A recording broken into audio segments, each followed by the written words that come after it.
All right, so hello everyone. So we have Philip Goff of Durham University, who also is one of the main defenders of panpsychism, wrote the book Galileo's Error, where he argued for panpsychism, among other things, and is one of the leading current defenders of panpsychism. So do you want to just start by explaining, like, you're a big proponent of panpsychism. What is it about panpsychism that you find so attractive, just as a theory? I think we have to start with the mind-body problem. And I've stopped using the term hard problem of consciousness because I think, much as I love David Chalmers, and this is not how Chalmers intended it, but I think people think of it as just a sort of scientific problem of how brains secrete consciousness and we just need to do a bit more neuroscience and we'll crack it. Whereas I think what we're dealing with here is not a purely scientific question. It's a philosophical question, traditionally known as the mind-body problem. And I think that arises, so we really have to start there. I think that arises from the fact that we access objective reality in two quite different ways, through perception and through introspection. So through perception, we access the external physical world through our senses, and we learn to do that more precisely through science. Through introspection, we access consciousness just via our immediate awareness of our feelings and experiences. The philosophical puzzle then is how to bring these two seemingly different things, on the one hand, the physical world we know through perception, on the other hand, consciousness that we know through introspection, how to bring them together in a single unified theory of reality. And broadly speaking, there are three options, right? One is materialism, the physical world is the fundamental thing, and consciousness kind of arises from that. Two, you do it the other way around, panpsychism or maybe idealism, that consciousness is fundamental and the physical world arises from underlying facts about consciousness. Or three, dualism, that they're both fundamental, the physical world and consciousness is fundamental, and they're just sort of different but closely intertwined. And my view, roughly speaking, is that the first option, materialism, is basically kind of incoherent when you really think it through. Both the other two options are possibilities, coherent empirical possibilities, but I think panpsychism is just simpler, more parsimonious than dualism. Why believe in two kinds of thing when you can just believe in one? The panpsychism just has, at least the kind of panpsychism as I envisage it, just has consciousness at the fundamental level, and you get everything out of that. So it's more parsimonious than dualism. So it's the simplest, coherent solution to the mind-body problem. So I think you've got to see that it's a philosophical problem. You know, people start off as a scientific problem, and they think, you know, materialism is the scientific option. But I just think that's all the wrong way to think about it. Anyway, that's basically, broadly speaking, why I like the view. So, I mean, you explained that you're not a physicalist. So, you know, one thought that physicalists tend to have is that they think that, you know, just like, it's not at all obvious how you get consciousness from, you know, the fleshy stuff in brains. But it's also not at all obvious, just if you look at the fundamental constitutive physical things like, you know, just atoms, how you'll get AI that can play chess, for example, or just these very complicated emergent phenomena. And so what do you make of the claim that consciousness emerges in a way similarly to how other complicated things emerge, such that we can't predict it from the fundamental constitutive parts? Yeah, I mean, this is a debate I've had with Anil Seth in a number of places, quite recently in the Royal Institute of Philosophy annual debate, which was in November but hasn't gone online yet. But anyway, that was a fun debate. And I mean, basically, there's a very important difference, right? In the latter cases you discussed, what we're doing is explaining complicated behavioral structures in terms of simple behavioral structures. And it's all to do with perception. It's all to do with things out there in the physical world we can access through perception. So yeah, I mean, playing chess is a very complicated behavioral function, or, you know, the behavior of living systems. And what we hope to do is to explain that in terms of the behavior of simpler things, maybe ultimately particles behaving according to mathematical equations or whatever. And, physical science has been very good at that. Maybe there was a dispute about whether you could get it all down to physics or whether you can't. Some people still dispute that. But it's all to do with explaining complex behavior in terms of simpler behavior. It's all to do with explaining stuff we can perceive through our senses in terms of simpler stuff we can perceive through our senses. But it's just a very different explanatory project in the case of consciousness. I'm not trying to explain some behavior out there in the world I perceive with my senses. I'm trying to explain these subjective qualities that I'm immediately aware of in my experience. Subjective qualities that are invisible. You can't look inside someone else's head and see their subjective qualities. It's just something you're immediately aware of in your own case. And so it's just a very different explanatory project. And so that's one thing. And then I suppose that the thing I often press, that I pressed in my book, Galileo's Error, is that physical science works with a purely quantitative vocabulary. I must have said this a million times. Maybe people have heard me say this a million times. Physical science works with purely quantitative vocabulary, whereas the quality in conscious experience, we encounter these qualities, colors, sounds, smells, tastes, and you can't even articulate those qualities in the purely quantitative vocabulary of physical science. You can't fully capture the redness of a red experience in that kind of purely quantitative language. And I think if you can't even articulate the phenomenon, you can't reductively explain it. And that's what Galileo realized 500 years ago at the start of was it 400, 500, 1623? What's that? Do the math. At the start of the scientific revolution. And that's why he said, okay, we got to get rid of consciousness so that we can have this purely quantitative science. And that went really well. And then everyone says, oh, well, it's going to explain consciousness as well. No, it's gone really well because the whole thing was premised on taking consciousness with all its qualities out of the picture, so we can just describe a purely quantitative story. And I think just finally, I think the reason people think, no, it must work, is because they think this is just a purely scientific problem, a purely scientific explanatory project. That's gone really well before, but this is the kind of scientism we live in the present moment. And it's not a scientific problem, it's a philosophical problem. It's like saying, what's the correct ethics of abortion? Let's do an experiment. No, not all questions are scientific question, and the mind-body problem is not a scientific question. So it's not like, we just need to do more experiments to work out, what's the correct ethical position on abortion. No, it's a philosophical question. We need to address the various options as philosophical options, as opposed to the designing AI or something. That's not a philosophical issue. It's a engineering issue. Yeah. So what do you make of someone who said roughly the following? So they said that, there are various arguments that the non-physicalists put forth. They say that, consciousness, it's qualitative, maybe it can't be reduced to quantitative. There are various physicalist philosophers who put forth a series of responses. And, this entire debate is very messy. There are lots of arguments going back and forth. It's sort of hard to sort out.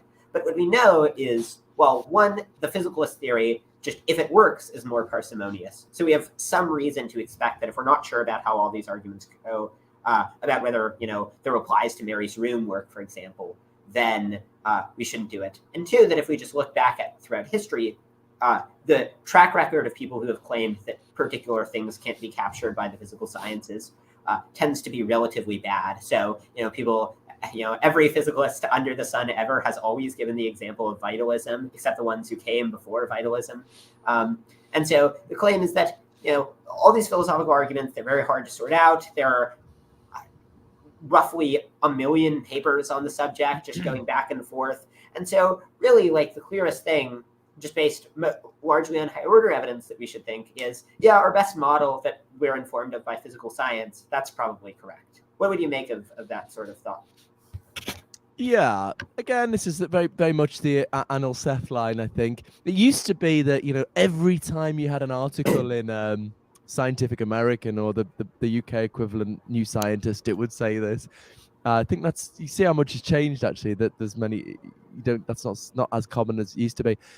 What I would say, well, I mean, as to it's difficult, who's right. Okay, philosophy is hard. It is hard, and you've got to just put the time in and try and work out your view. And it like politics, politics is hard. The right and the left, who's right. Cutting contemporary issues we're a bit unsure about, but you don't just say, you have to sort of try and just put the time in to work out what the correct answer is. But as to your point, well, look again. This thought, look at how this has gone in the past. This just comes back to: is this a scientific problem or a philosophical problem? So you give the example of life. That was just a problem. Always was a problem of explaining complex behavioral structures. And what the debate was: can we explain those complex behavioral structures in terms of the kind of behavioral structures physics gives us? I mean, some people there are some scientists who actually think you can't necessarily give that totally reductionist picture. I guess they don't call it vitalism anymore, but I mean, there are lots of Nobel Prize winning physicists who think forget the mind-body problem, in condensed matter physics, certain phenomena are not reducible to fundamental physics. And I mean, my colleague Nancy Cartwright, one of the most influential philosophers of science, completely rejects that kind of reductionist picture. My colleague Robin Hendry thinks you can't even reduce chemistry to physics. People like Lee Cronin, Sarah Walker, Kevin Mitchell in neuroscience. So lots of people do reject that. It's maybe not the majority opinion, but do reject that reductionist picture. So, I mean, I don't know what vitalism means. I'm not too up on the history, but it's not so clear to me. Yeah, obviously we all know that the reductionist story to physics works. But anyway, I'm digressing a little bit, because the question is, I think whoever's right in that dispute, it's a question about, can we explain complex behavioral structures in terms of these simpler behavioral structures? But this is not what we're doing in the mind-body problem. We're trying to say, how do we relate that all of that stuff we know about through our senses to stuff we know about in this very different way, just through being immediately aware of it? So like a better analogy, so you give the analogy of life, what about mathematical entities, right? If you're going to take this line, you should say, we should try and explain numbers in terms of physics, because that's always been successful in the past. Well, no, because numbers are not things we see out there, behavioral structures we see out there. The things we know about in a very different way through mathematical intuition, right? And so it would be weird to try and productively explain them, in terms of arrangements of particles, because that's not the kind of explanatory project. So I think the consciousness thing is more like the mathematical case, in that it's just a very different explanatory project. I mean, another way I put it, you're not trying to explain the data of observation experiments. That when it's science, you're trying to explain the data of public observation experiments. When you're thinking of the metaphysics of numbers or the metaphysics of consciousness, that's not what you're doing. You're thinking about this data we know about in a very different way, not from public observation experiments. We didn't discover consciousness looking down a microscope. So yeah, I mean, that's the starting point.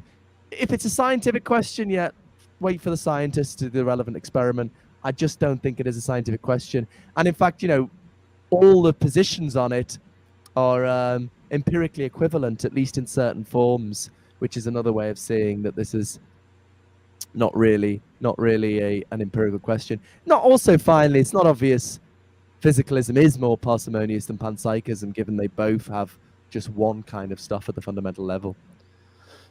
Returning for a moment to just the thought about, how just given the complexity of philosophy of mind, we should just sort of defer to what physicists would tell us about this.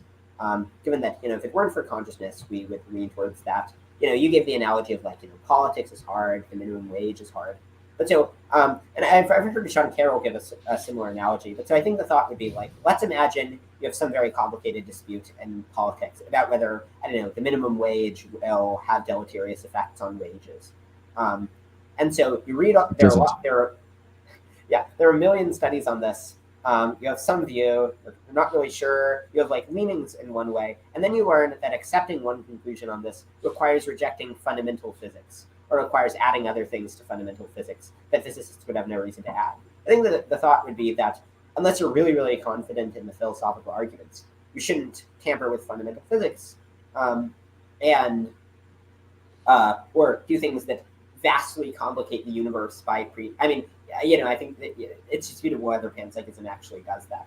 But I think there are some reasons to think that it does. But just assuming for a moment that the physicalist picture is a little bit simpler, then would you say that this would be a reasonable way to go? Just like, you should defer to what, what the story that we get from physics, because we should just trust the predictions that are directly informed of us through the physical sciences over the things that we reach through complicated philosophical arguments that are hotly contested. Yeah, so it's a quite slightly different kind of argument. I mean, I wouldn't put it like, I'm not sure we should defer to the physicist on the mind-body problem, right? I mean, like you defer to economists on some economics. I mean, this is a philosophical question. It's not, which is, I don't think quite what you were saying, but it's the relevant experts here are philosophers, and actually, I mean, okay, what do you tend to do when there's an issue and you're not sure of all the complications? One thing you can look for is some consensus among the experts. Now, one thing there is consensus on in philosophy in this area is that mental concepts, the relevant concepts we use to characterize our consciousness, these subjective qualitative concepts, are radically different to the kind of physical concepts. So you're not going to be able to really draw explanatory links between the two of the kind Anil Seth and Sean Carroll want to do. They think, one day we'll give some explanatory story. 60% of philosophers think that's just not going to work out, because, and I get that figure, the 2020 Phil Papers survey. If you add together the people who think zombies are possible and the people who think zombies are conceivable but not possible, you get 60%. So the anti-physicalists and the physicalists, the mainstream physicalists who think zombies are conceivable but not possible, all of those 60% of people think there's just this radical difference between physical concepts and consciousness concepts. And so there's not going to be a kind of transparent explanatory connection. Now, that's not the end of the story, because these people still think, these mainstream physicalists think you don't need to give an explanation, for whatever reason. They think, the hard problem isn't a hard, we don't need to give explanations. But still, that's one point. I think like most of the mainstream scientists who think, we'll give some materialist solution to the hard problem, they're flying in the face of that 60% consensus of philosophers. But anyway, actually, I think the main point you wanted to make is this Sean Carroll argument that, well, panpsychism, conflicts with our best physics, and so we should defer to our best physics. All right, so that's a slightly different argument. It's not like deferring to what physicists think of the mind-body problem. It's just saying if something conflicts with a well-supported scientific theory, that gives you reason to doubt it. Actually, I'm going to be hopefully debating Sean Carroll in person in New York in September, hopefully. Still arranging this, but we've sort of had a few little spats friendly on podcasts and things and in journal articles. But anyway, I just think he's wrong about that.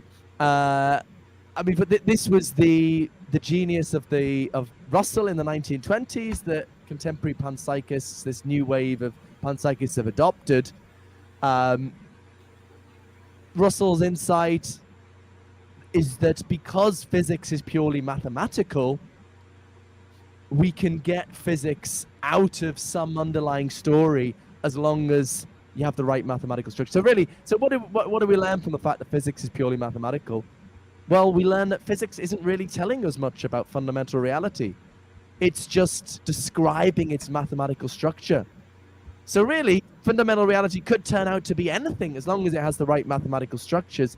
you can get physics out of that. So the panpsychist takes advantage of this and says, okay, what you have at the fundamental level is very simple networks of very simple conscious entities interacting in simple, predictable ways. Through their interactions, they realize certain mathematical structures. And then the thought is those mathematical structures just are what we call physics.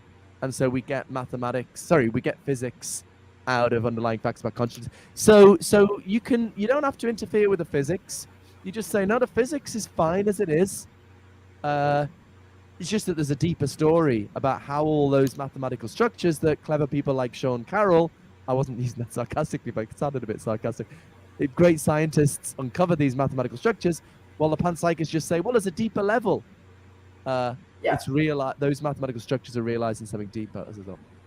Yeah. So one question. So you talk about how physics doesn't actually tell us about the intrinsic nature of matter. All it tells us is the way that matter behaves, and the relational aspects. But do I think that there is an intrinsic nature beyond just the relational aspects? Good question.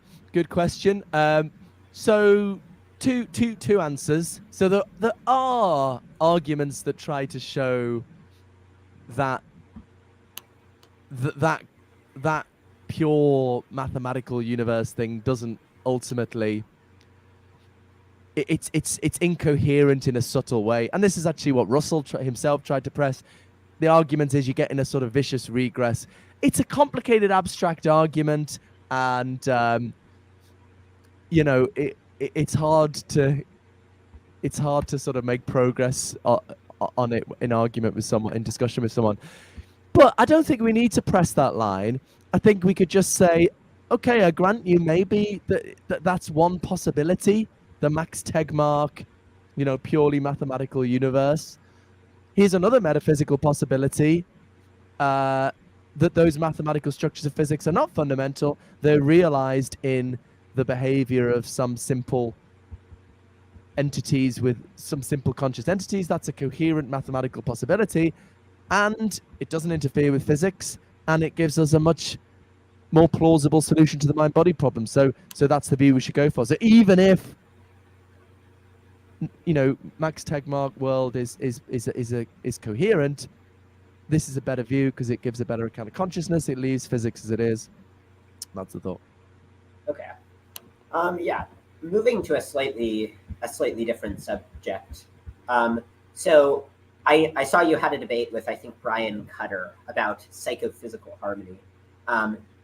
For those who don't know, psychophysical harmony is the idea that there's this harmonious relationship between our mental states and our physical states. So you have this rich conscious awareness where you're able to perceive things accurately in the physical world, and you're able to implement your will in terms of physical movements. And so the thought is that if we just think about most ways that the mental could relate to the physical, then most of these produce just a disharmonious mess where there's just no relation between the mental and the physical. So you seem to think that panpsychism gives you some way to alleviate the problems with psychophysical harmony. Do you want to sort of lay out the picture of how that happens? Yeah. So this is in my new book. I'm pressing this. So it's not just panpsychism. It's a view I call pan-agentialism, which, well, maybe we should start with the psychophysical harmony issue, which I was lecturing my second-year undergraduates on today, actually. So as I think of it, I mean, I think it's a really subtle problem, more subtle than the familiar hard problem of consciousness, and because I just think people haven't noticed it yet on the whole. There's maybe like 5 or 6 of us pressing it. Adam Pouts is one of the first people pressing this in a slightly different way. But I think it also has more radical implications than the traditional hard problem. So, the basic thing is why is consciousness and behavior paired up in general in a sort of rationally appropriate way? So simplest case, pain tends to lead you to avoid stuff. Pleasure and a conscious attraction for something tends to lead you to seek it out. And the thing is, like, that seems just so obvious, and like, why would that need explaining? Like, of course, if you feel pain, you're going to avoid stuff. But I think it does, and this is why it's like a subtle problem, but I think it does need explaining, at least if you agree with 60% of philosophers that experiential concepts and physical concepts are just radically logically distinct. So there's no logical connection between feeling pain and avoidance behavior and avoiding things. There's no logical connection. Then it does need explaining why they go together, because it's like rationally appropriate. It's appropriate when something pains you to avoid it. So why does the behavior, the conscious state, its intrinsic character, its qualitative character, and the behavior that results from it, why do they go together in an appropriate way? And the other thing you need to say, I think, is evolution. Everyone says, well, evolution. Well, natural selection is not going to explain this. If you think it is, you haven't got the problem. Any natural selection explanation is already going to propose a solution. It's going to presuppose a solution to this, right? Because natural selection is only going to make you feel pain when your body is damaged if that's going to lead you to avoid getting your body damaged. But that's the very thing we're trying to explain. Anyway, I call it the consciousness fine-tuning problem in earlier papers I've written in. Anyway, so I think what do we draw from this, right? We've got a choice. Either it's just a crazy coincidence that these line up in a rationally appropriate way, and that doesn't seem to me, that's just wildly improbable. Sometimes, you sort of new atheist types want to say there's something brave about kind of embracing improbability. I'm not scared to say it was just a fluke, but it's not brave. It's irrational to believe improbable things. So I don't think that's a good option. The other option is that somehow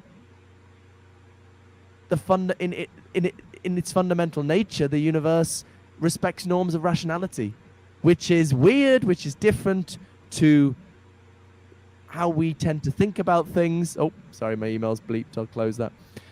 But I think that's the only other alternative. So we have to say, in some way, if it's not a fluke, in some way, reality cares about norms of rationality. So, Crummet, I did a spoonerism. Dustin Crummet and Brian Cutter explain it with God, right? God cares about rationality, so he or she or it has set things up to respect norms of rationality. The view I've tried to explore instead is just that matter itself is inherently rational and is inherently disposed to respond rationally to the character of its experience.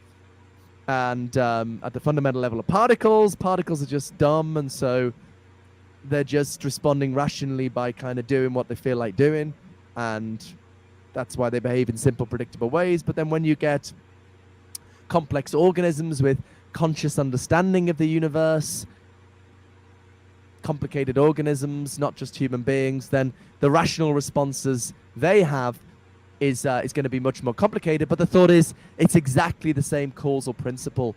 All physical entities are responding rationally to the character of their experience.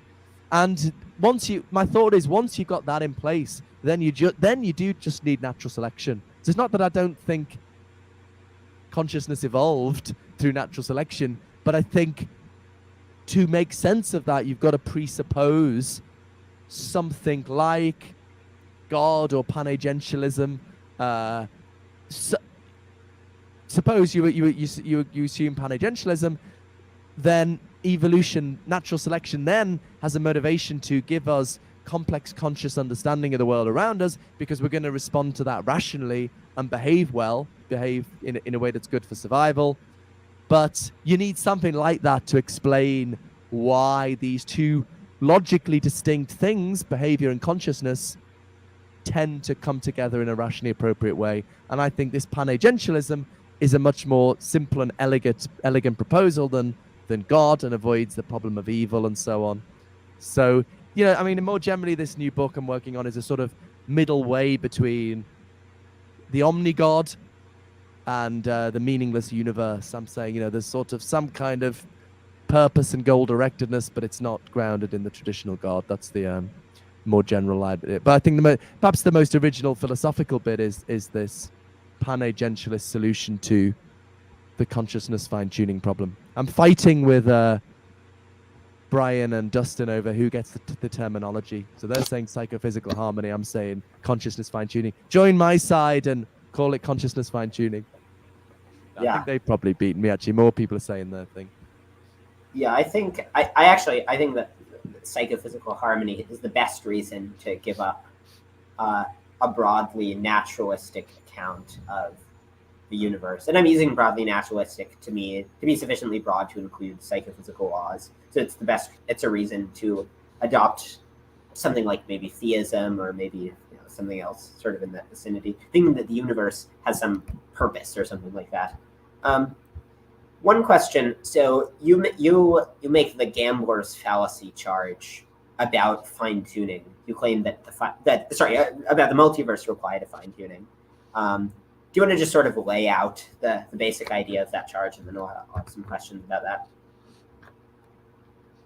Yeah. So cosmological fine tuning. That I'm sure many will be familiar with this. That the discovery of the last 30, 40 years that many numbers for life to be physically possible, many numbers in physics had to fall in a certain range, such that it looks incredibly improbable to many that a universe like ours would be compatible with life. You have to have the right numbers come up. You have to win the cosmic lottery. So yeah, many scientists and philosophers think this can't just be a fluke. It needs explaining, but they think you can explain it in terms of a multiverse. That there are huge number, perhaps infinite number of universes. Sorry, I'm burping from my beer. With many different numbers in their physics. In some particles are heavier, some they're lighter, some gravity's stronger, some it's weaker. So if you've got enough variety, then statistically, you're gonna get the right numbers for life. So yeah, the charge is, I mean, this has been in the philosophical literature for decades, but it's a classic case of academics talking to themselves that nobody knows. There's huge interest in this fine-tuning stuff, and nobody knows about it outside of academic philosophy. Anyway, and I used to think the multiverse was the better explanation of fine-tuning, but I was just totally persuaded by this argument, which I'm about to give to you. So the charge is that multiverse theorists, or at least multiverse theorists inferring from the fine-tuning to the multiverse, commit the inverse gambler's fallacy. So, I mean, the regular gambler's fallacy, people might be more familiar with, is where you've been playing in the casino all night, you keep on having really bad luck, you roll crap roll after crap roll, and it's just going really badly, and you think, oh, I'm gonna have one more roll, I'm bound to roll double six this time, because it'd be really improbable in 3 hours of playing if I didn't roll a double six. So it's really likely my next roll will be a double six. Now that's a fallacy. Everyone agrees that's a fallacy, because each individual roll, the odds of getting a double six are the same, 1 in 36. Doesn't matter if this is your first roll or you've been playing all night. So that's the gambler's fallacy. The inverse gambler's fallacy that Ian Hacking coined this phrase in 1987, an article in 1987.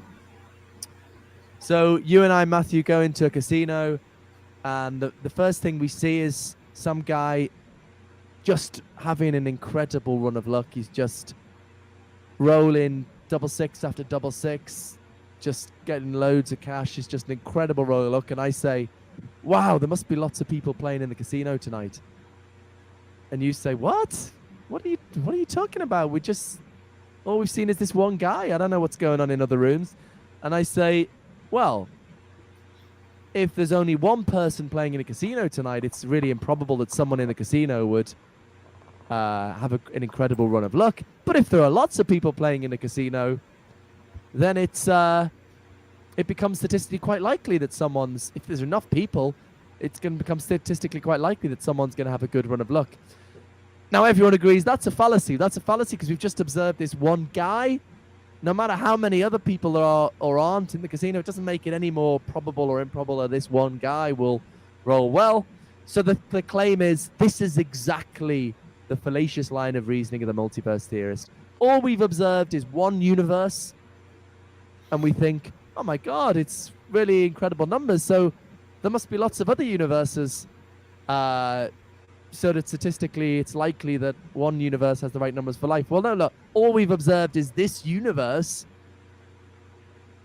That's what we need explaining, why this universe, the only one we've observed, is fine-tuned. No matter how many other universes there are, it doesn't make it any more or less likely that our universe is going to be fine-tuned. Just like you see the one guy, you can't infer lots of people playing in the casino. It's exactly the same flawed line of reasoning. Okay, so it's a huge debate. I'm sure you got more questions, but that's the way to introduce it, at least. Yeah. So what do you think of the following reply? So it's fallacious in the inverse gambler's fallacy, because what you've done is you've selected one thing at random. You've selected one table at random, and it just happens to be the case that that table got lucky. But however many other tables there are that got lucky, doesn't affect the likelihood of that particular table getting lucky.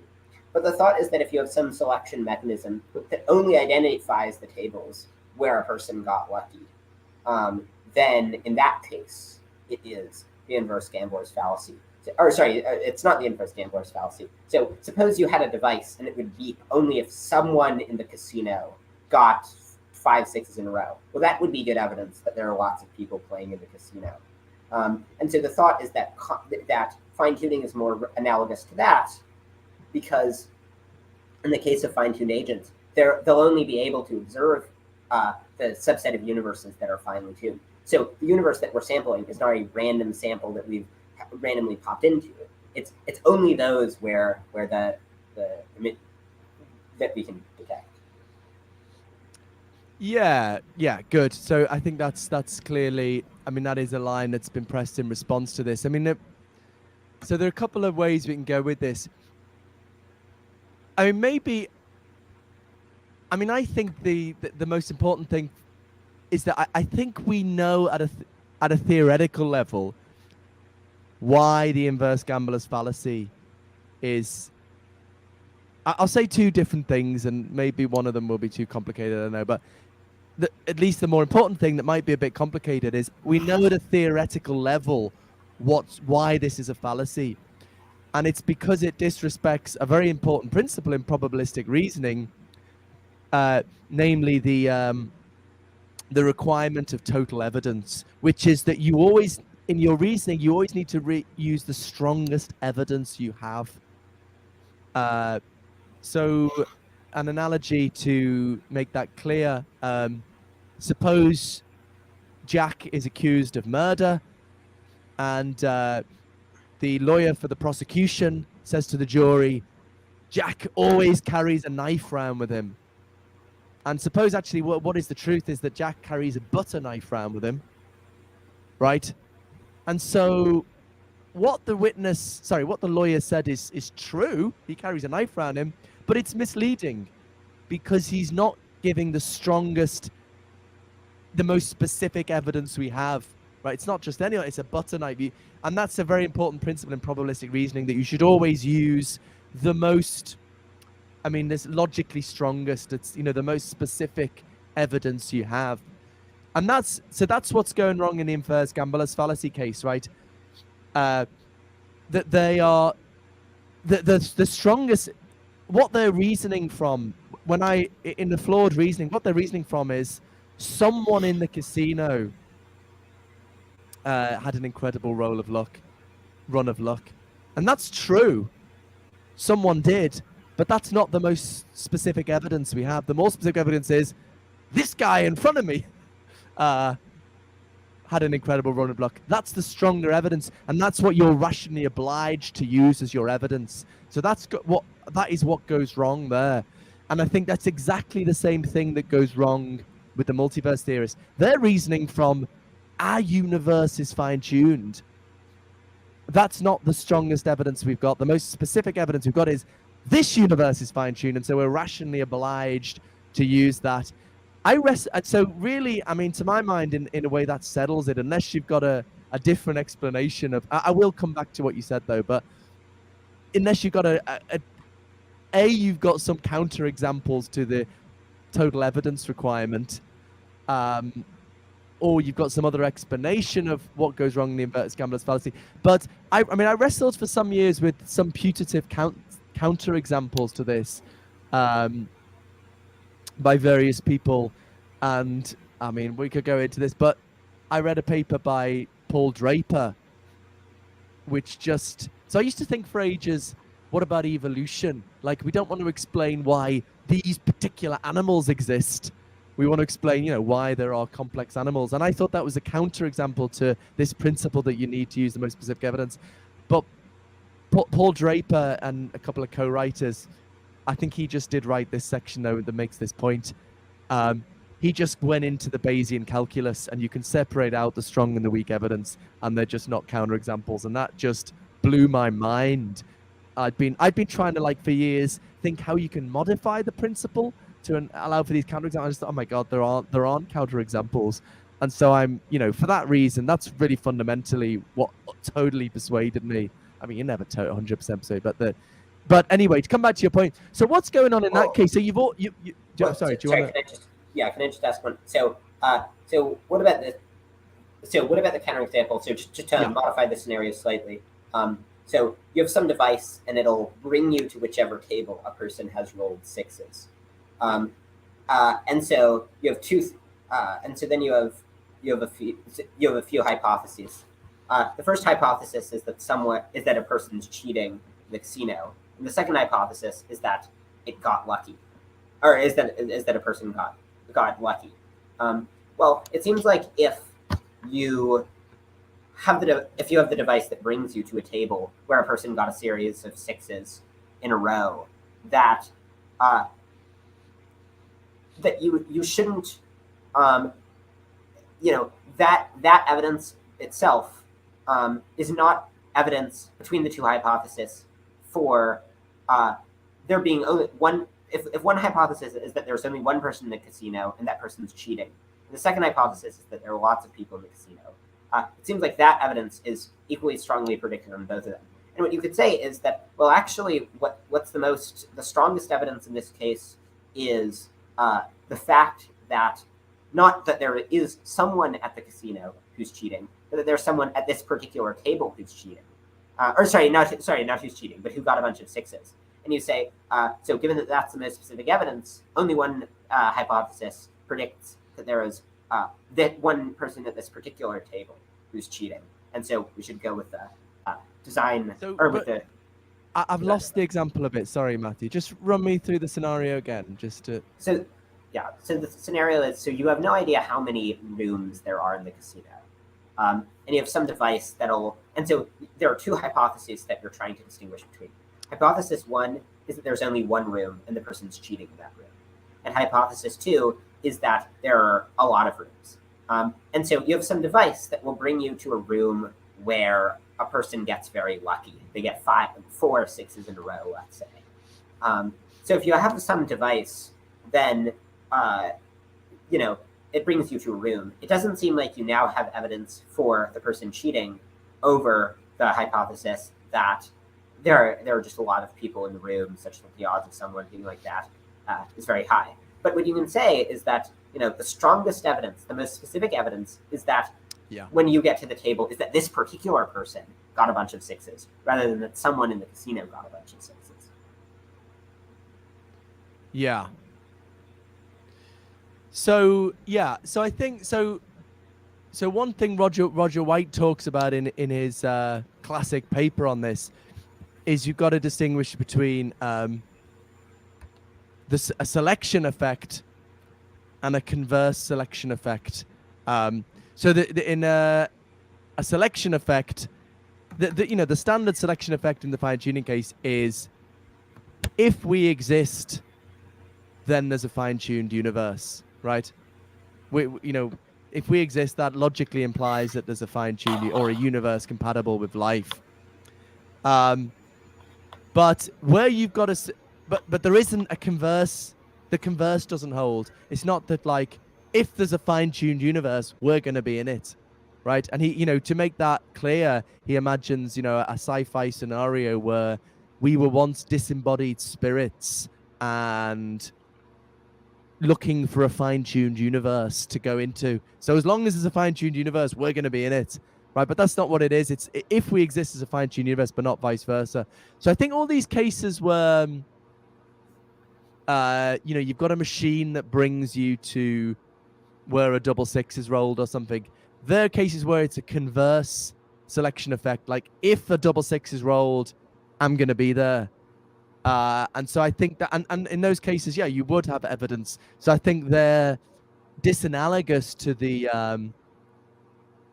the real world fine-tuning case where there's a selection effect, but there isn't a converse selection effect. Because where there's a converse selection effect, you've got a sort of mechanism that, makes it likely that if there is a fine-tuned universe, you're going to see it. And so that's a very different evidential situation to the real one where there is a selection effect but not a converse selection effect. Does that make sense? Okay. Or maybe I missed your scenario a little bit. Go on. I think you basically got the scenario. So the question is why sorry, all the things get very complicated when you have selection effects and converse selection effects. But so the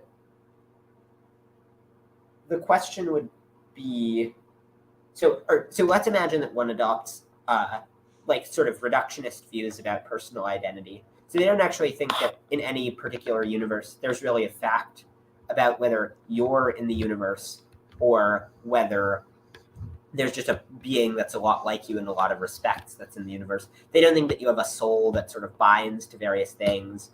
Do you think that so in this view, so what you seem to be suggesting that the fact that you don't necessarily exist, so the relevant data that we're updating on is you in particular existing. But on this account, there aren't really precise facts about whether you in particular exist. So if one adopts an account like that, which I'm actually kind of inclined to accept, do you think that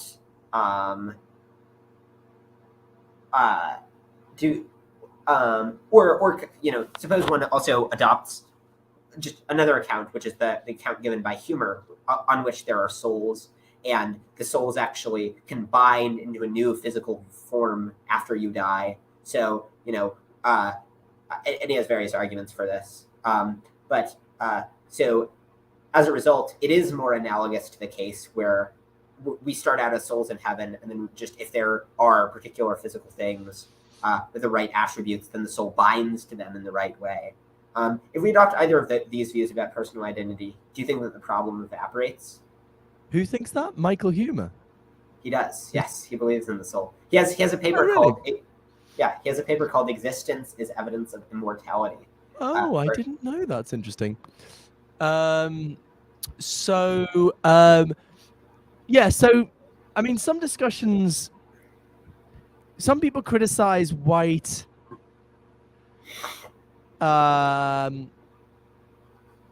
for thinking, oh, we had to exist in this universe. We couldn't have existed in another universe. And some people have said, why not? Why couldn't have, we... And so maybe if you've got more universes, it's just more likely that we're going to exist. And I think, well, I've just been writing a paper, revising and resubmitting a paper on this last week, actually. And I think the problem there is, okay, let's say that's right, that we could have existed in other universes, but we start to get probabilities we can no longer make sense of. So it's like, I mean, how many universes does it take to make to ensure that I exist? I mean, it's like there's infinite possible individuals, right? So it seems to me no matter how many universes you postulate, there's still going to be a 1 in infinity chance that I exist. Yeah, and that's never going to change. And so I think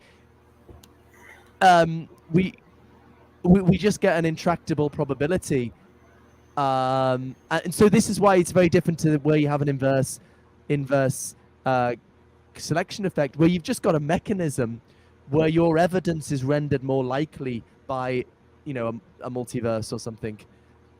But that's not what we find in the real world. So it's not just that we have to have some kind of mechanism, I think. And your original example had a mechanism, right? But there isn't a mechanism. That's why in the real world, if we exist then as a fine-tuned universe, but there's no mechanism that ensures that if there's a fine-tuned universe, we're going to exist. That's the yeah. So the thought wouldn't be that if there's no mechanism by which, if there is a fine-tuned universe, we exist. But there is a mechanism. So let's just start by talking about the humor view, which I'm actually a little bit less sympathetic to, but I think that's maybe a bit more interesting. So on that view, it's not the case that in any finely tuned universe, it's guaranteed that we're going to exist. But it's that if you have a large enough number of finely tuned universes, it's pretty much guaranteed that you in particular are going to exist. Because the various psychophysical laws will make it so that your soul binds to it. And as for your comment about how there would be, if there are infinite possible individuals, then the probability is inscrutable. Well, maybe you think that, so maybe there are infinite possible souls, but there are a finite number of possible human souls. And so as a result, enough universes will have enough humans. Okay. And so maybe. I mean, that does start to sound like White's sci-fi example that he uses to show how, this is not the real world. Yeah, I mean, if there was, I don't know how he imagines this in the beginning. Like, if there was like a load of souls at the beginning, and if there's a fine-tuned universe, those souls are going to end up in it. Then yeah, maybe the argument from I'd have to think about it a bit more, but yeah, maybe the argument from a fine-tuning to a multiverse would work because then, yeah, you effectively do have a mechanism. Like, yeah, the more universes there are, the more likely you're going to exist. Because if there's a fine-tuned universe, you're going to be in it. So yeah, maybe it would work in that case. That's interesting. Yeah. You should write a paper on. Yeah, I think humor got there before me, actually, because he talked about this a little bit in this book, Knowledge, Reality, and Value. Right. Yeah, he thinks that the multiverse argument only works if we don't think they're souls. But suppose we go the other line, the perfect. Can I just run and get a beer? Yeah. I can still hear you on these Bluetooth headphones, actually. Yeah. Yeah. So suppose we adopt the perfect view, where we think that there aren't very precise facts about personal identity.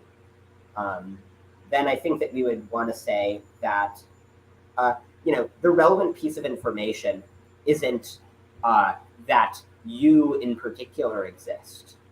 The relevant piece of information that we would update on, because there isn't really a precise fact about whether in any particular universe you in particular exist.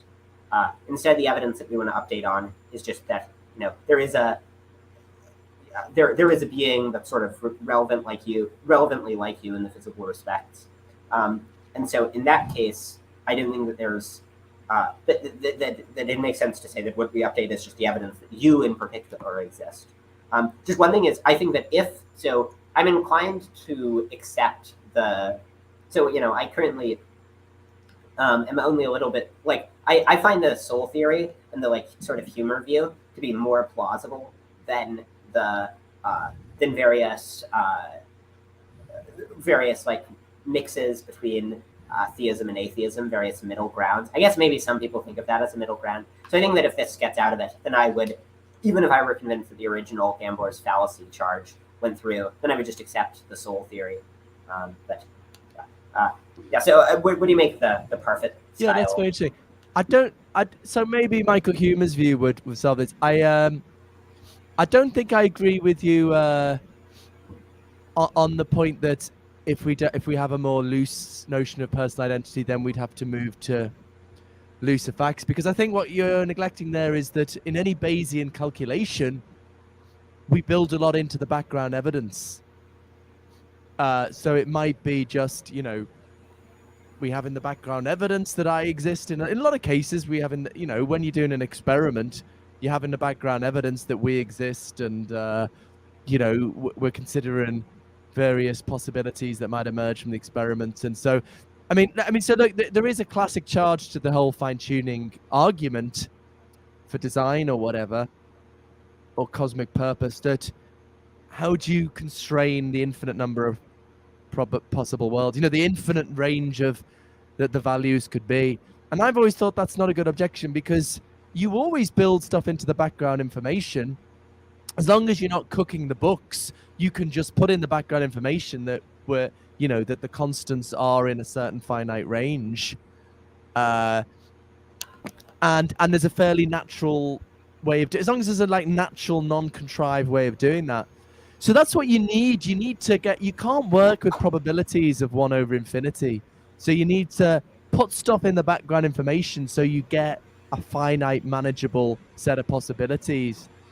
And if you're just starting from, I exist, or I don't think you're going to get, and I don't think we're permitted to infringe the principle of total evidence. So we have to handle it just by what we build into the background evidence. Yeah, I'm calling that principle something different every time on it. So, total evidence requirement. Some people call it the requirement of total evidence. Some people call it the total evidence requirement. So it's TER, TER, or anyway. Yeah, I think that. Yeah, I'm not super sure. I'd have to think more about the requirement of total evidence and if there's a counterexample to it. Yeah, and to be honest with you, Matthew, you were kind of raising putative counterexamples before, and what I need to do that I haven't done for a long time is look back over that. I'd encourage people to read, it's Draper and somebody else, 2007. And I need to do this because my good friend Mark O'Brien, aka Disagreeable Me on Twitter, everyone should follow him. He's written a paper on this that I promised him I would be my priority to, and but it's head wrecking stuff. But yeah, the kind of counterexamples you were raising, I was convinced that Draper, once you dig into the probability calculus, they go away. But to be honest, I need to look. It's head wrecking. I need to look at it again. Maybe we should have another conversation. Maybe get Mark on as well, and I'll look back over the Draper paper. But there's a recent Philosophy Compass article on this stuff. Philosophy Compass does sort of opinionated surveys of the literature, and they missed out this Draper et al. 2007 and in the discussion of the inverse gambler's fallacy, which I think is the most important thing written on it. But I know it's just to say, Ghost of Coast friend from Twitter and stuff said apparently Philip thinks 60% is a consensus. Lol. Well, depends on your field, right? I mean, philosophers hardly ever agree. Obviously, this doesn't settle anything, right? It's not a popularity contest. But I think, given how little philosophers agree on anything, when there's a consensus of 60%, I think that should at least give you pause for thought, right? It doesn't settle anything, but anyway, sorry, yeah. Matthew, you're about to say something. Yeah. So you said you had to.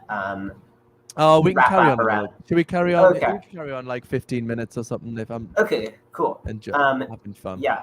So yeah, I don't know. My intuition is I feel like if you adopt the perfect view of personal identity, where there are an infinite, where people don't repeat and there are an infinite number of possible people, I my intuition, my mathematical intuitions, which you definitely shouldn't trust my mathematical intuitions, given that I was never very good at math. But I feel like that would work out at getting a reasonable probability of fine tuning.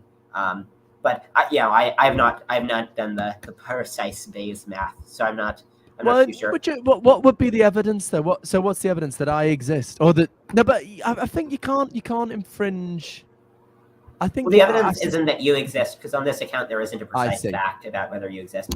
So the evidence would be that a being relevantly like Philip Goff in various physical respects and maybe psychophysical respects exists. And then the thought is that and so the thought is that this is analogous to the casino case I gave before. But when you in the casino case, you don't say like somebody relevantly like this guy. What you say, this guy in front of me, this one here. So you don't. Yeah, Right. well, in the casino case, it seems like the relevant evidence to update on is that there is someone who is uh, who is doing very well at the casino. No, it isn't. I disagree with that because then you would be allowed to infer. Then it wouldn't be a fallacy. You would be allowed to No. Sorry, infer. I'm talking about the second casino case, the one I gave that was a bit more complicated. Yeah. Okay. Where, Sure. yeah, there's the selection effect, and so the thought is that in that case,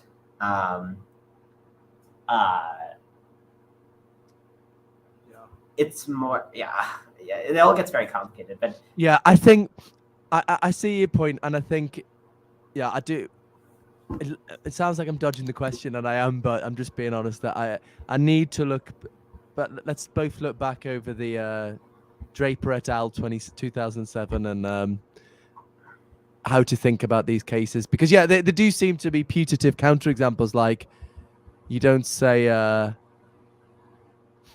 you wouldn't say take your evidence to be no this specific person, call him Bill. Yeah, it's like so no, it's I need to do some homework on that again, revise my Ghost to Coast said, just say it's a majority of 60%. Maybe that's all right. Can we say consensus? 60? No, yeah. I feel like for consensus, it has to be like about maybe 70% or something. But I didn't know. All right. Fair enough. I will just say 60%. It's unusual for philosophers to agree 60% on something.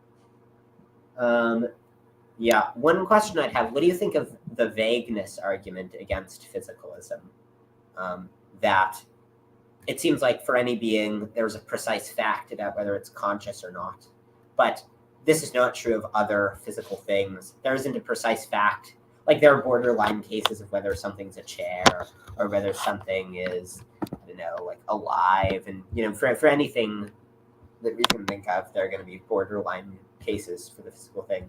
But it doesn't seem like that's the case for consciousness. What do you make of that argument? Yeah, I definitely have a lot of time for these vagueness type things. I don't think consciousness can be vague in this sense. Great recent paper by Eric Schwitzgabel that I'm gonna be talking to him about on my podcast Mind Chat. I do Keith Frankish, where he thinks it could be no fact of the matter as to whether a snail is conscious. It's just like there's no fact of the matter as to whether I'm tall. I'm sort of borderline case. That doesn't seem to me to make sense, but I don't know. It's not totally obvious. I mean, one theory that can deal with this is integrated information theory, which is why I like it. To me, it's the only the only possible option neuroscientists have come up with, because it's the only option. I'm open to be corrected, but it seems to be the only option that avoids this worry, because there is an utterly precise fact of the matter when a system is conscious or not. When the second there's more integrated information in the system than its parts, bang, you've got consciousness. And that's part of their motivation. Tononi has this reflecting on your own experience, these axioms, and one of them is, I think, he does, something. Basically, consciousness can't be vague, although he's not a trained philosopher. I don't think he's quite put it in those terms. So yeah, if you're a physicalist and you adopt IIT, then maybe that's fine. Yeah, there's another theory, and this theory I think is pretty interesting, that I think also gets you out of the worry. So the thought is that, I don't remember the details. I read a scientific jargon heavy paper on this a while ago, but the thought is that if you have information that's integrated in that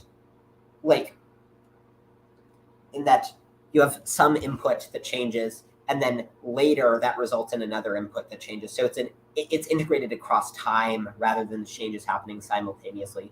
The thought is that doesn't get you the right type of integration. And And this leads to less radical conclusions that like all things are conscious or something like this. There's various, I think, pretty good neuroscientific evidence if we look at the neural correlates of consciousness. I think the person who came up with it, I think, is John Joe McFadden. It's like the semi-field, but I think maybe that avoids the problem. But I don't know. Oh, that's interesting. I had come across that theory and thought it sounded interesting. I hadn't realized that it was a potential solution to this vagueness. So why does it address the vagueness worry again? Well, so it says that what generates consciousness, it's similar to IIT. It says that it's like physically integrated information rather than just temporally integrated information. So the thought is that if a system is integrated in that that a change happens and then it results in a future change, then that doesn't produce consciousness. It's only if the changes happen like to the integrated system happens simultaneously with the thing that changes it, which only happens in an electromagnetic field, I think. Or then that's interesting. Then that's very interesting.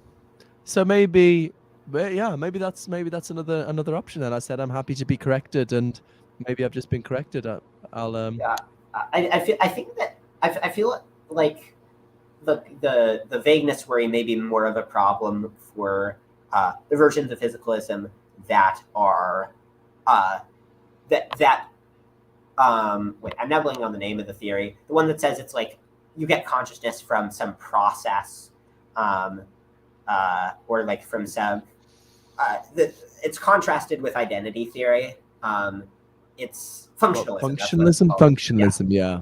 Or global workspace theory, I think, is that you're conscious when the information is broadcast widely enough, and presumably there's going to be no fact of the matter as to when exactly it's broadcast widely enough.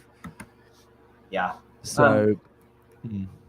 I think maybe there are a few ways, but I think that this certainly poses a like constraint on the types of physical theories that can work. Do you have any? So, one reason that lots of people are inclined to reject panpsychism is because of the binding problem. The thought is that it's very hard to see how these just fundamental conscious atoms produce this integrated consciousness that occurs at the level of your brain. And so, maybe you think that the solution is that they're just laws, combination laws, the same way that there are laws of physics. But then I think that you get a similar psychophysical harmony worry, where it's a big coincidence that the combination laws, to use your phrasing, the conscious fine-tuning worry, that the laws that bind the physical, that bind the atoms together, it's unlikely that the way that they would combine would also produce harmony. What do you? That's interesting. I actually, by the way, I had a conversation last week with Dustin Crummett on Psychophysical. Oh, I even used the wrong word myself. Consciousness fine tuning on Emerson Green's podcast that hasn't been put out yet, but he was kind of pressing something like this worry. So so basically, I guess I'm not sure whether you're taking this to be the same as what's called the combination problem, but the thought is that just if your solution to the combination problem is to posit that. So the claim is that whatever solution you have to the combination problem is going to raise worries of this variety. So maybe you think that like it doesn't seem like there are problems without just saying that the atoms do what they want.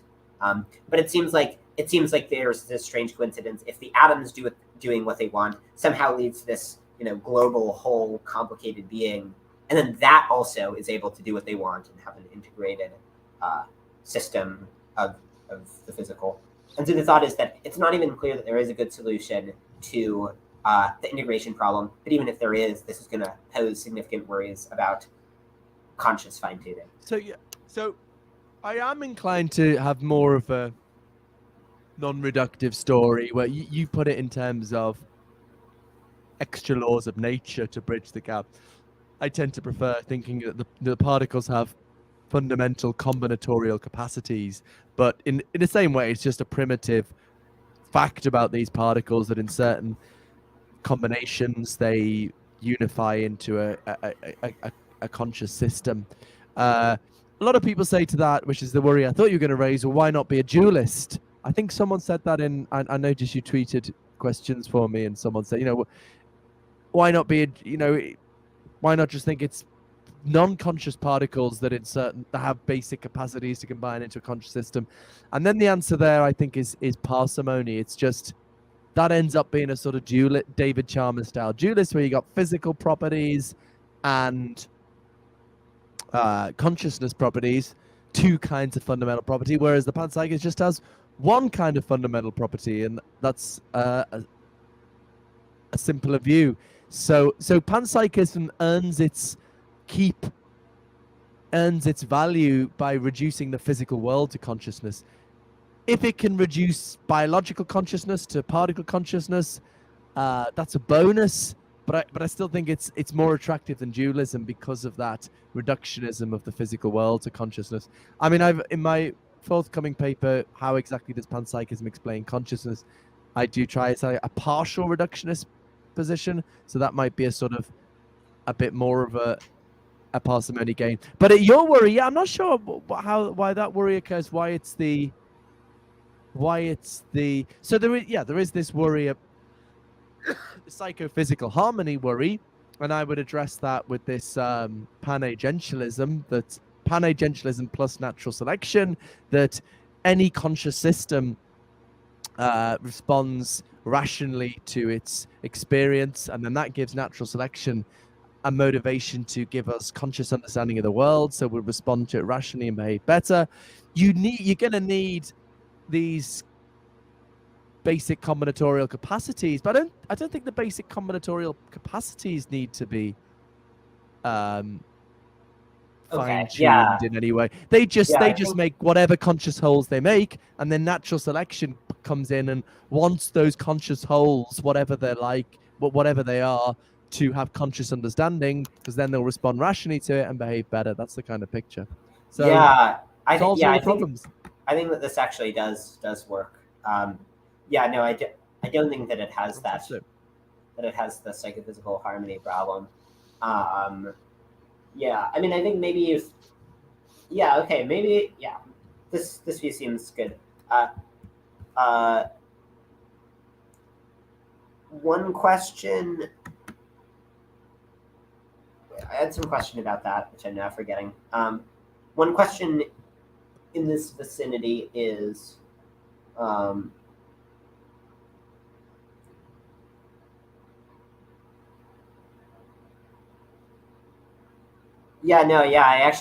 think that just does solve the problem. So the thought is that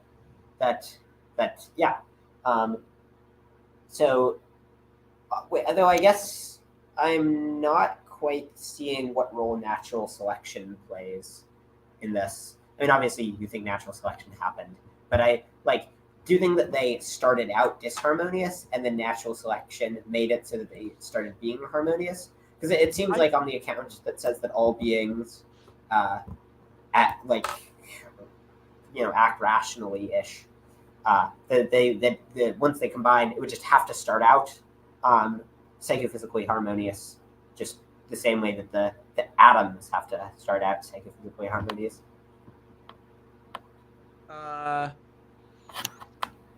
So they start out responding rationally to their experience. So then the thought is that the particles they don't understand anything. They just all a particle experiences is do this now. It wants to do this now. In a very, very, very, very primitive sense of want. A very, very primitive sense of what you feel when you yearn for food or something. And because it... Oh, shit. I've just spilled beer on my laptop. Getting carried away. Oh, no! That was a bit of drama, wasn't it? Hold on a second. Yeah.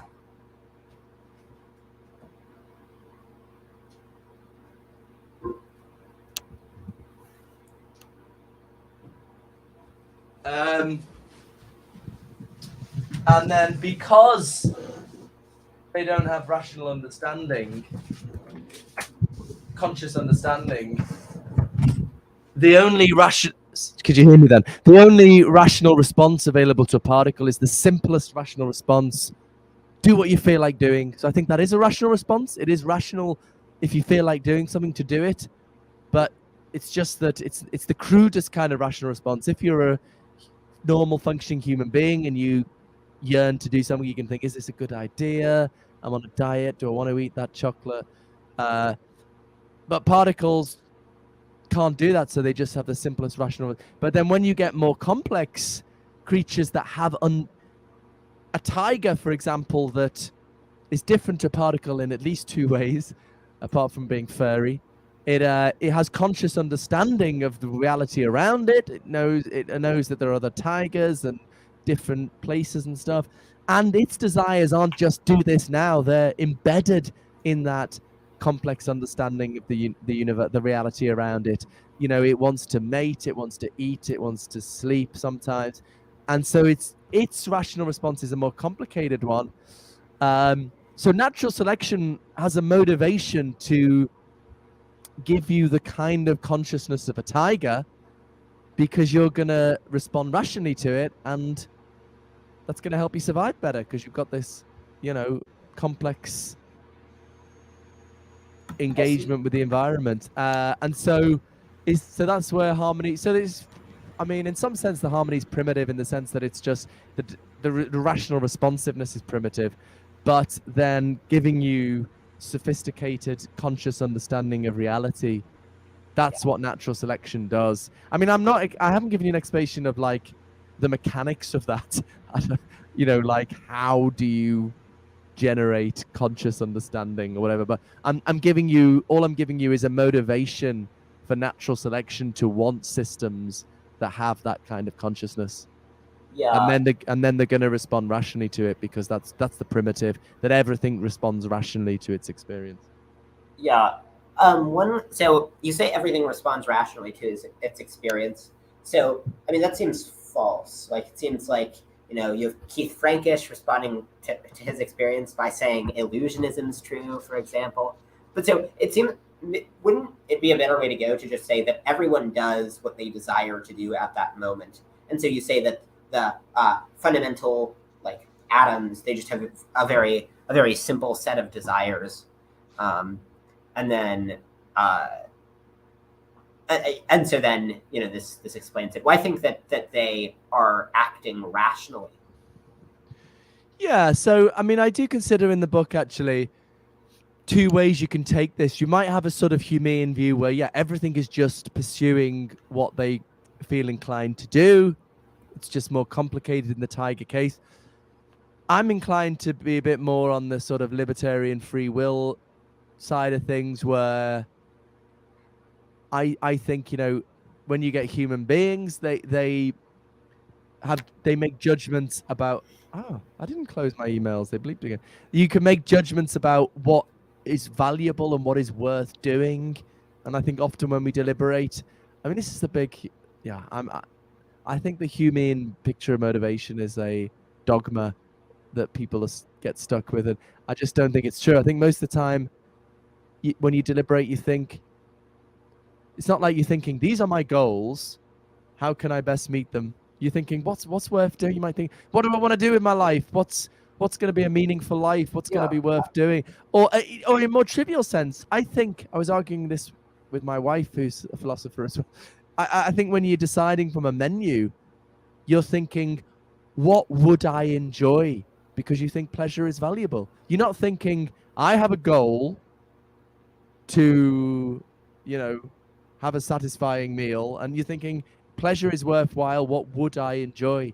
Anyway, this is kind of digressing. But so I think human beings often are torn between what they desire to do and what they judge is the best thing to do for prudential or moral reasons, and I think they're torn. But anyway, why am I talking about this? Because but anyway, whichever way you go, I still think it's rational. It's rational to do what you desire to do. I think if you that is a rational impulse to it would be irrational if you just hate something and you keep going for it. You know, there is some rationality to that. So I think even in that case, it's rationally appropriate. Yeah, I think it's worth distinguishing a desire from like liking something. So, I'm inclined to accept a hedonistic theory of well-being. So I think that the mere fact that you want something doesn't give you any reason to pursue it. But the fact that you like it does give you a reason to pursue it.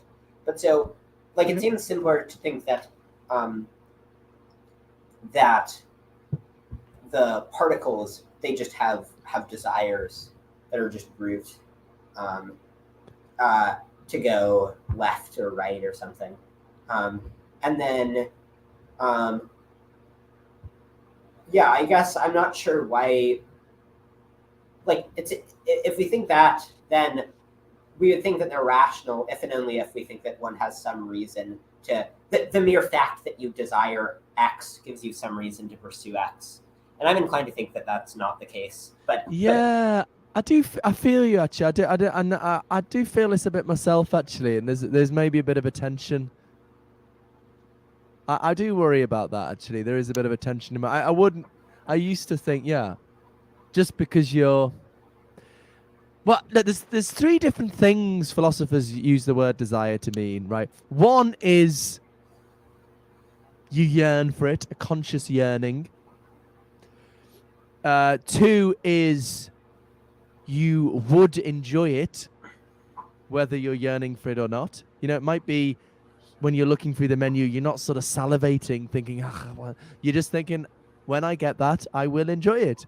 So that, and another notion is just that, like, it's a psychological goal, whether or not you yearn for it or would enjoy it. You might have the goal of, looking after your sick aunt, even though, just from duty or something, and you can't stand her, and you just feel obliged to do it.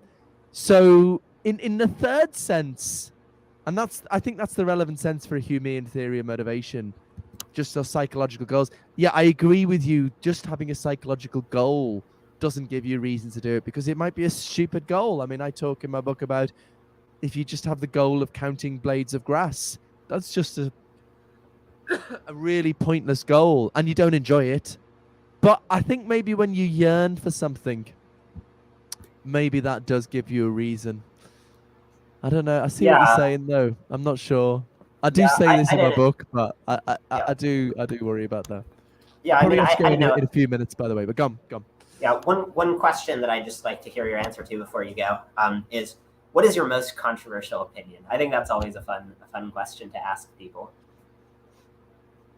Maybe what is my most controversial opinion? Can I answer Emerson's question as well? It's just popped up. It's yes. Is that, sorry, you're the host of this. I'm taking. Yeah, no, go ahead. Does assume an organism view in the units of selection debate? That's a very interesting question that I have to think. Human organism view. I guess I'm thinking it's an interesting question because I haven't thought of it in those terms. Like, what is the unit of selection? Am I assuming it's an organism? I have to think about it more. I suppose I'm thinking in terms of the metaphysics. This is a sort of radically non-reductionist panpsychism, where it's probably the brain of the organism. It's the brain of the organism is a fundamental thing in some sense that's responding to its experience, and that causation is a fundamental causal process. How that connects with the units of selection, I just have to think about that, I guess. Yeah, I don't see, like, just off the top of my head, a reason why it would require the organism view rather than the gene view. But I also don't understand that debate very well, so you wouldn't expect me to understand it, even if there was some to recount. But yeah, it's an interesting question. But most controversial view,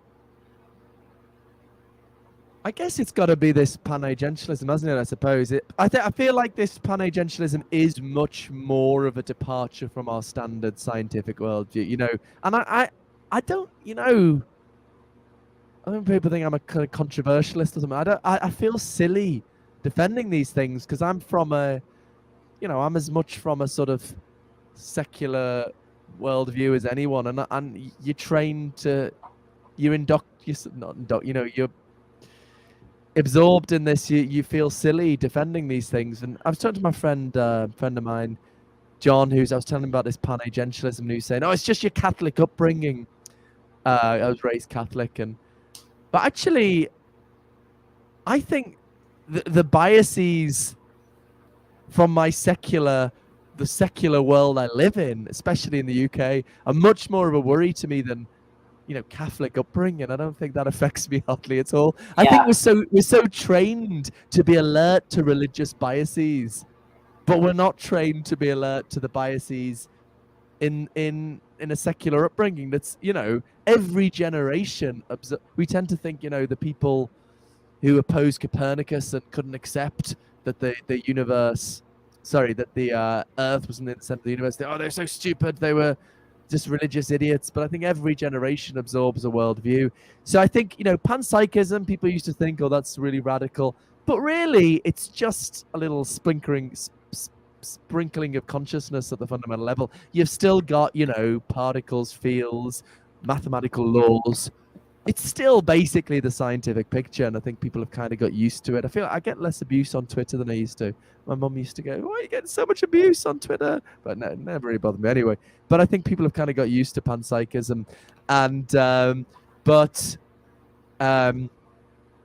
this kind of matter is rational, and it's it is another step, and I imagine people are going to resist it in the same way because it is a sort of more significant departure.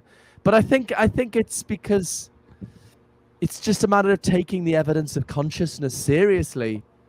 How to find out about reality, we don't just have. It's not the case that we just have third-person observation experiments. We've also got this datum of consciousness, and we've got to explore that. And I think this psychophysical harmony, consciousness fine-tuning stuff, is just reflecting on the evidence of the private evidence of consciousness.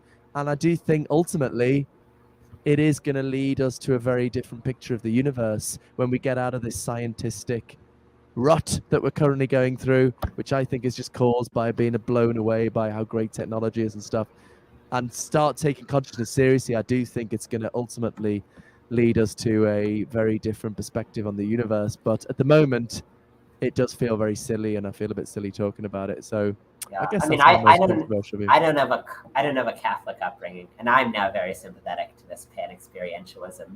So you are. Yes. Ah, that's fantastic. There you go. Yeah, I mean, I'll tell my mate goal. John. Nothing to do with Catholic upbringing.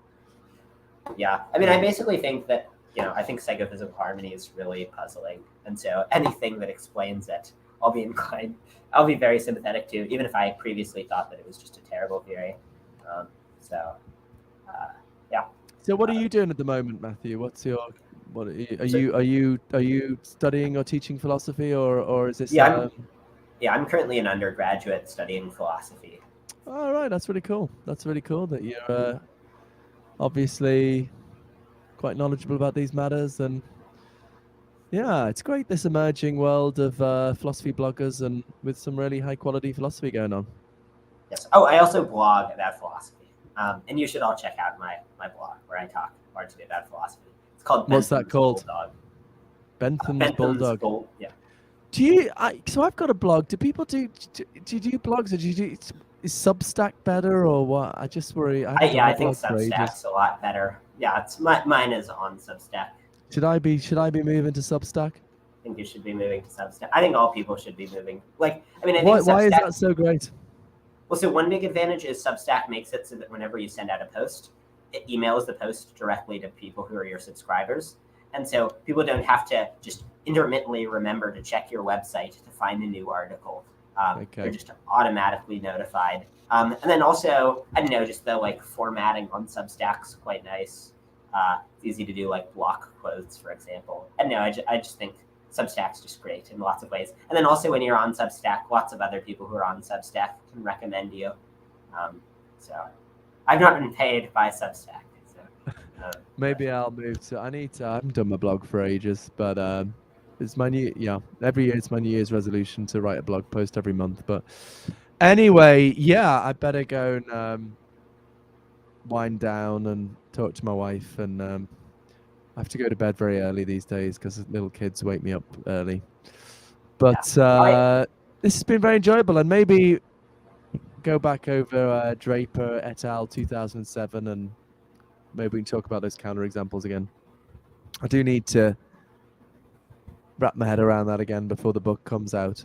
So, yeah, All right. not that many Thanks so much, Philip. people raise it.